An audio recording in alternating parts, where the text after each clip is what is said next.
10:30. First up, though, some strong language as the inimitable Stephen Fry lets us in on a few of his guilty pleasures.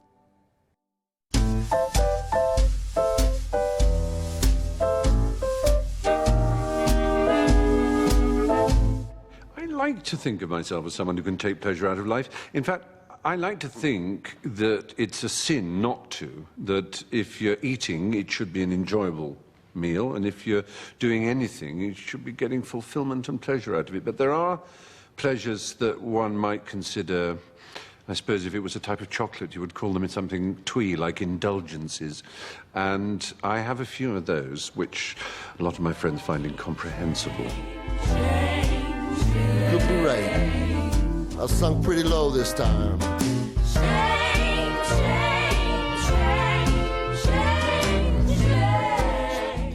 The most important purpose of pleasure is, well, perhaps I'm putting it the wrong way around. It's really, you have to find a reason to explain why what you're doing is not pleasurable. Pleasure, in other words, is actually a duty. The South Downs, Ovaltine, cream, heaps of cream and lawnmowers. Oh, summer holidays in creamy Cromer. But like all duties, it's a tough one to live up to. It's not easy to live a life of pleasure. England and cream, creamy old England, custard cream, strawberries and cream, strawberries, English cream, creamy England, cream, the roast cream of old England. The kind of pleasures that I'm talking about now are things that fly in the face of the Protestant work ethic, things that fly in the face of bourgeois convention, and things even that fly in the face of one's own self-image, that one is supposed to be a sophisticated example of modern Westernism, and you find yourself liking something that a girl of 10 would shrug at. Like a super trooper, lights are gonna find me shining like the sun, smiling heaven's sun, feeling like a number one. Abba are very different and very special, and the thing about them is, one of the things you enjoy most in anything is when something is better than it needs to be, if you like.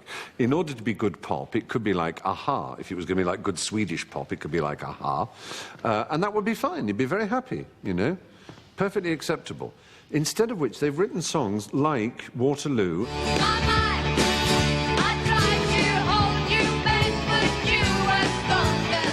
SOS. So when you're near me, darling, can't you hear me? SOS. Fernando. There was something in the air that night. The stars were bright. Fernando. Dancing Queen. See that girl? Watch that sea. Digging the dancing queen. Which have a quality that is far beyond what is needed to make good pop. And I don't quite know what it is. It's somewhere in the arrangement, those fabulous signature percussive piano figures, whether it's the exultant joy of the choruses when they happen. It's just they found a way of writing songs that has never been equaled, matched, or imitated with any success by anybody that I know. Just how much I I miss. guess they're camp and ridiculous, and their Swedish accents sound a bit silly, and the sentiments behind them are hardly profound. But it doesn't matter. There's just something fabulous about them. Mamma mia, even if I say bye-bye, leave me now and never. ABBA, just something else. They're really great.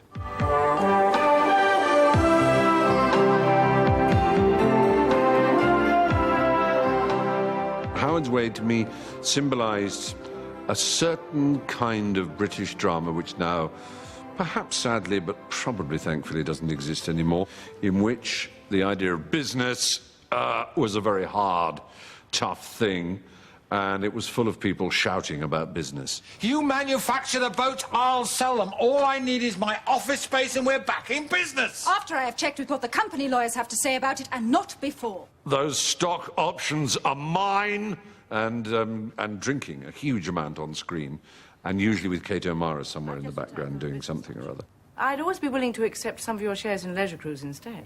Forget it. Hugh and I did not exactly a parody, because we never really did parodies, except on very, very rare occasions, but a sort of world a bit like it, with a couple of businessmen who shouted a lot at each other. It's pretty much as we feared, John. Yeah? Only a whole heap worse. Suppose you start from the beginning. Not much to say. Seems that... Marjorie, who was always dogging their footsteps, and they were always splashing huge amounts of scotch down themselves. I gave her shares in D-Tech. And you think? Think? I don't think anything. There isn't time to think. There's only time to act. But is Marjorie really capable? And there's this thing about the divorce. I suppose I must have flipped. I emptied a bowl of trifle all over her. So, she got custody. Very. Just remember thinking of how we could have dared do a custody joke.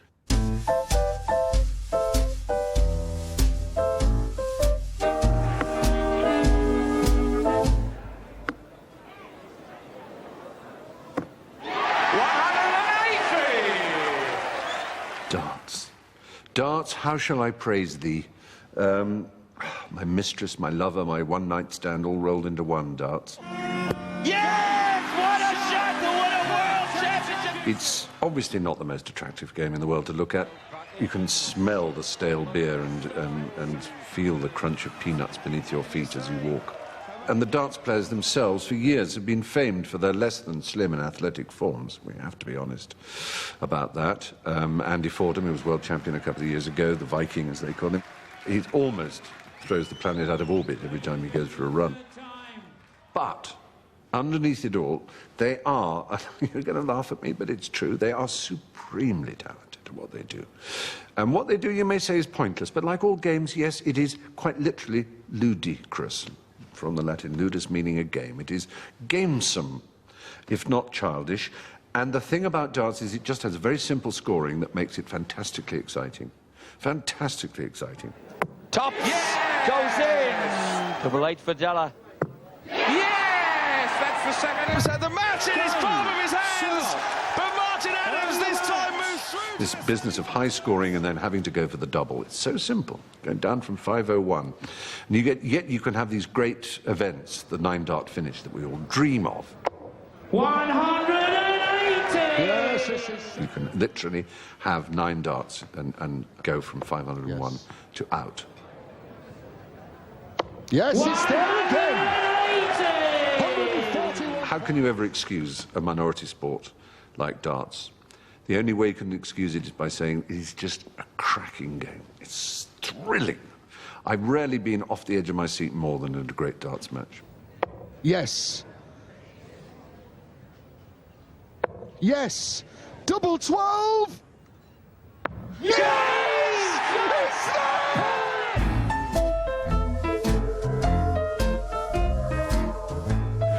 What does responsibility television mean? Well, it means that we're immensely concerned that nothing we do has a bad influence on our viewers. Thus, when I hit Hugh, like so, we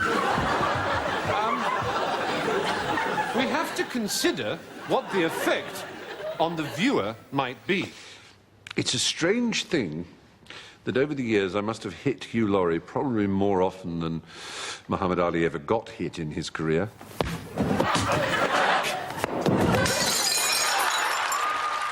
It is very pleasurable to hit someone for purely artistic and comic purposes, but it turns out, of course, that Hugh is brilliant at being hit. Do you know, it's funny, from some angles it looks like 22...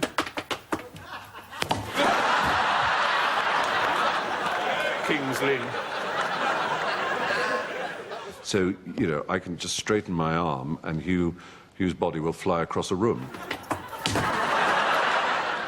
And that's nothing to do with me, because I'm not actually connecting most of the time. You really are cruising for a bruising. Though I did do a sketch where he played a Formula One driver and I got so tired of his moaning, that was sort of the subject of the sketch. There were many problems, and it was very hard and difficult. And I eventually lose patience, you know. Look, you're paid millions of pounds a race. You can have sex with anybody you choose, and all you do is moan.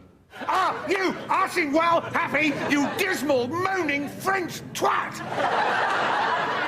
And so I eventually just punch him. It's just a pathetic sketch, really. And unfortunately, on this occasion, I actually hit him.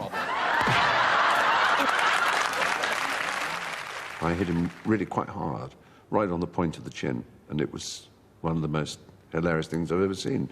The shock in Hugh's face, it was fantastic. I'm standing here, and this guy...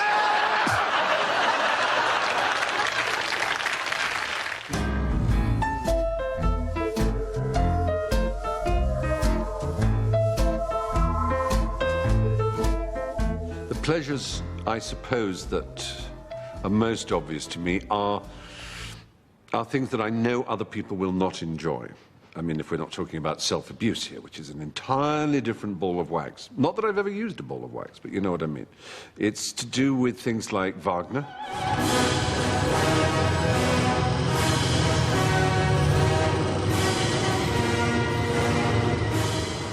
I'm fully aware that for most people, Wagner is almost an offence. It's so huge, so monumental. That's one side of it. He himself was such a son of a bitch. Hitler liked the music. He wrote anti-Semitic tracts, Wagner. Almost everything about him, really, militates against one finding him, as I do, one of the greatest joys of my life, one of the most significant and important pleasures I have. But such is the nature of the music that I almost always have to play it alone, because I don't really have many friends who share my enthusiasm.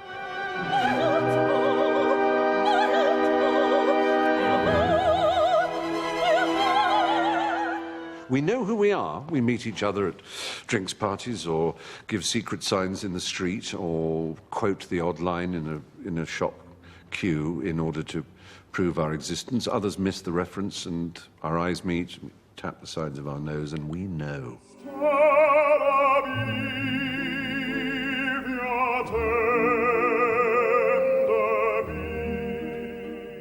Wagner is everything in life. He's the key to understanding art, and he is all arts. He is everything.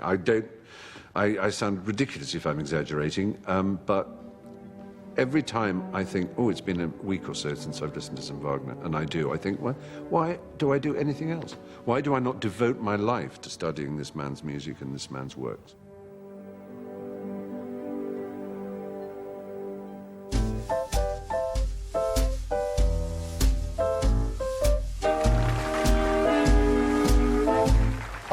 Welcome to Don't Be Dirty. Show that shows you don't have to be dirty. Swearing is a really important part of one's life. It would be impossible to imagine going through life without swearing and without enjoying swearing. 20 cock-grip shafting sleeves. There used to be mad, silly, prissy people who used to say swearing was a sign of a poor vocabulary. It's such utter nonsense. The people I know who swear the most tend to have the widest vocabularies, and the kind of person who says swearing is a sign of a poor vocabulary usually have a pretty poor vocabulary themselves. Did your children actually see the programme? No, they didn't. They didn't see it, no. But only thanks to the purest good fortune that they don't actually happen to have been born yet. The sort of twee person who thinks swearing is in any way a sign of a lack of education or of a lack of verbal interest or is just fucking lunatic. May I consult my notes, my lord? Certainly, by all means, yes. I apprehended the accused and advised him of his rights. He replied, "Why don't you ram it up your pimhole, you fusking cloth prunker?" I haven't met anybody who's truly shocked at swearing. Really. They're only shocked on behalf of other people. Well, you know, that's preposterous. Perhaps it might help if I explained that I don't give a flying toss about Mrs. Banks. I beg your pardon. They say it's not necessary. As if that should stop one doing it. It's not necessary to have coloured socks. It's not necessary for this cushion to be here. But is anyone going to write in and say, I was shocked to see that cushion there, it really wasn't necessary? No. Things not being necessary is what makes life interesting. The little extras in life. He said, "Skank off, you clothing cuck. You're all a load of shoat bag fuskers. So prunk that up your prime ministering pimhole. And what did you say to that? I told him to mind his language, my lad. Bloody well think so. Using Delia Smith's recipes has become so popular that she's achieved the honour of being an entry in the new edition of the Collins English Dictionary. And she's the first person to be listed under her first name only. Oh, Delia. Delia. Delia. Almost write a poem. Delia, Delia. Oh, please let me feel you. You almost want to say, don't you? Delia, Delia. I love the Melia cook. Delia, Delia. Let me peel your potatoes for you. So there we are. Creamy white sauce made with milk and no lump flour. She's everything to the British, I think, Delia, because she combines the straight-lacedness and slightly Laura Ashley-frocked nature of a pure, young, but slightly severe assistant matron at a boys' school. Not the big battle axe of a matron, but the slightly cheeky one who might get out a guitar and sing you a folk song. I can assure you that all these lovely bits and pieces do in fact taste delicious. But you also know that there is something behind her that is quite sort of saucy in every sense. Now, would you agree that that is very quick, very easy, and very delicious? Especially if you're doing it. Yes. Which was revealed, of course, famously on the field of battle at Carrow Road when we were playing, I say we, meaning Norwich City, we're playing Manchester City one famous afternoon, and in the excitement to get the fans going, Delia committed a piece of YouTubery which will forever haunt her.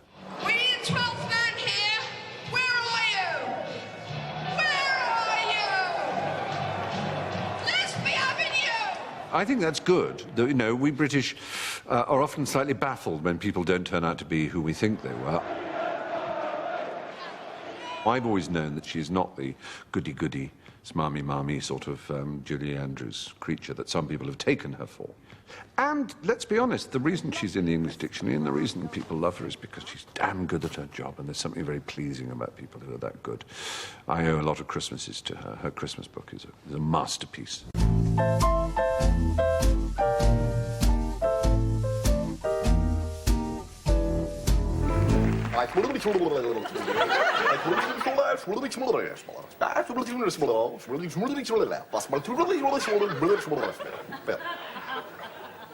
Now, that's a lot of nonsense, and you know it. Gibberish is important to me, I suppose, because it's like the scat singing of language. It's the real dance you can take words for, and you know, there are the famous exhibitors of it and practitioners of it, like Stanley Unwin. Man and wife share the bath load there. Some of you do. Well, those of you the first time, be prudent, gallant, wear the dark shady gloves. Don't upset the female, there's a deep folly. And for her part, don't grab it and grab it the soap which flollop around the water load. The thing about Stanley Unwin was that it so closely resembled real English that you thought it was your mistake and that you'd just slightly misheard. It's like seeing something in distorted glass or something, and you think, it's English, but it just isn't. Get it just right, and then when the resurgent, all the water come back, be rather like the Red Seal and flollop Niagara Falls, like the Eve's escape from the Egyptians, the Israelites, and Egypt, wouldn't it, eh? I remember when we were doing this programme Al Fresco, it was for ITV, so we'd stay at the old Midland Hotel in Manchester, and it had an all-night bar, and we would play games of forfeits. And the forfeit I invented, which I still occasionally do, which is absolutely fantastic, is that you have to go to, say, the night porter and ask to lick him out, but do so in such a way that he doesn't hear you, but everybody else does. So, the way you do that is you say, I'm so sorry, can I lick you out, but I want to know what the time is exactly, you see. And they'll think, he didn't say, I'm so sorry, but can I lick you out, but can you tell me what the time is exactly? He'll think he just completely misheard it. So that's what you do, and you can do that an extraordinary number of times, and people will not hear you, and everyone else does. Well, the thrush plate Yeah? Yeah. Well, you can use the frotting pencil on that. You see, rude to the lookout valve on the thump spoke. And cut out the felching altogether, provided you remember to rim the satchel on properly. Yeah, nonsense is great.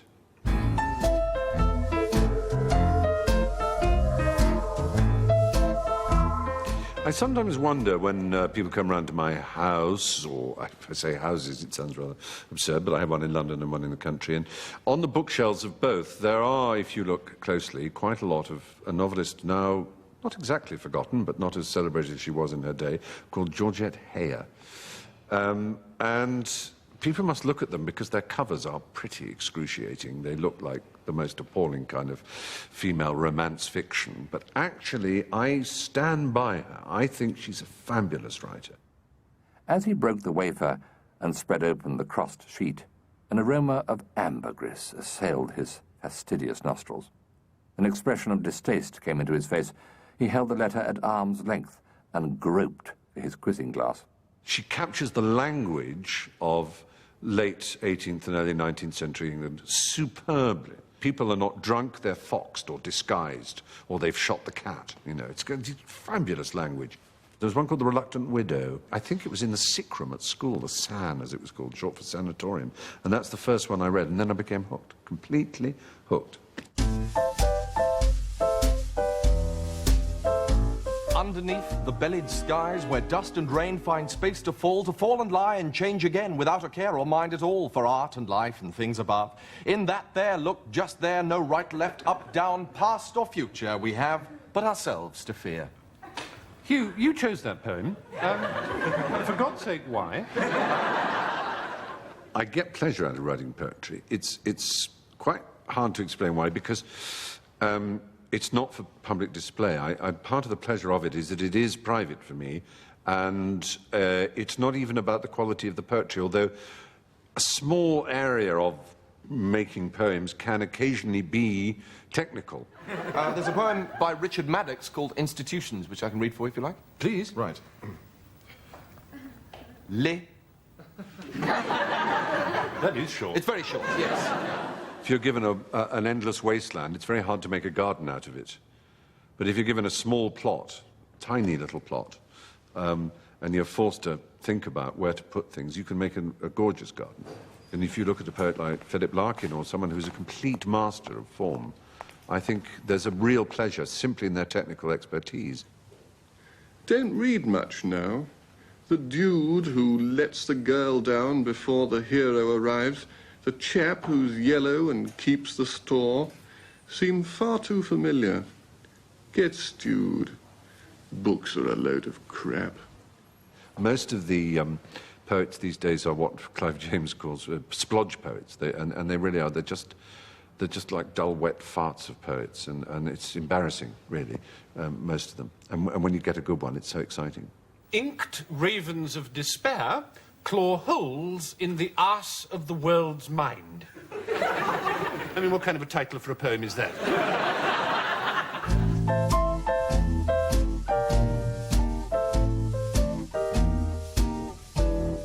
And it's very hard, I think, if you like music at all, not to admire Led Zeppelin. They really were extraordinary.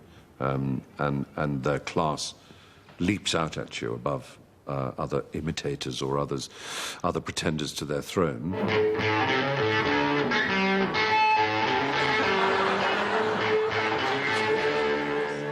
So, yeah, I do listen to a bit of Zepp from time to time. I know it doesn't seem to suit my image, but I'm afraid it's true.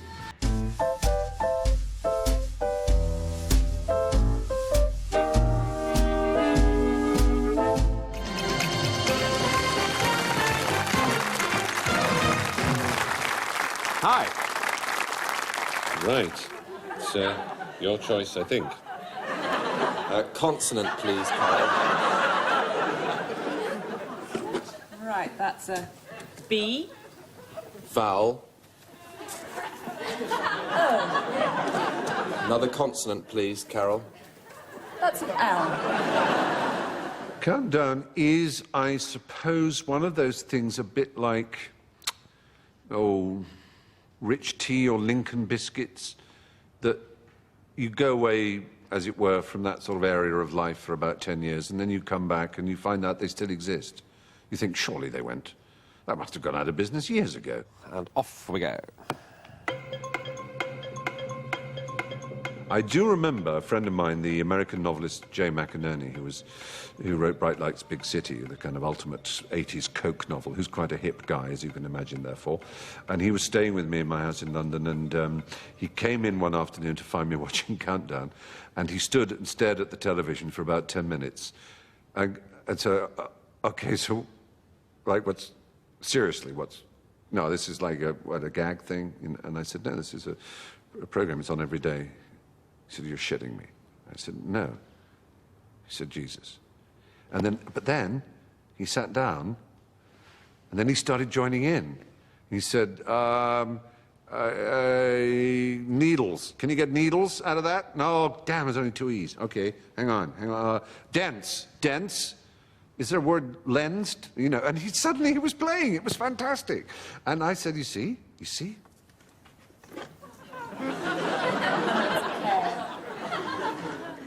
Right. So, Simon, how did you get on? Just 4, I'm afraid. 4? Just 4? There's no excuse. It is an indulgence. It is really, it's a bit like Georgette Hare. In theory, you could be excused if you'd broken your leg, and it had to be in plaster and in traction for about a month. And then you could have the television at the end of your bed, and you could have calf's foot jelly and chocolates and all the strange things to eat, and you could have a Georgette Hare novel by your bed, and you could have Countdown at the end of the bed, and no one would think it was that odd. But when you're actually supposedly grown up, it's a bit bad to do it.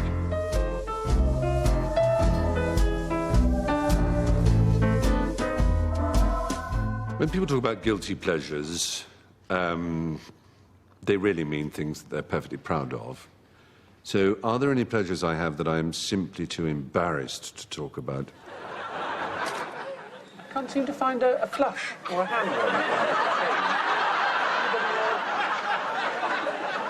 People might look askance at me if they knew that I was particularly fond of Farley's rusks, and that of an evening when I'm hungry, I put a couple of Farley's rusks in a bowl and add ice-cold milk and bash them with the back of a spoon and then eat them with incredible pleasure. It's a bit weird, isn't it?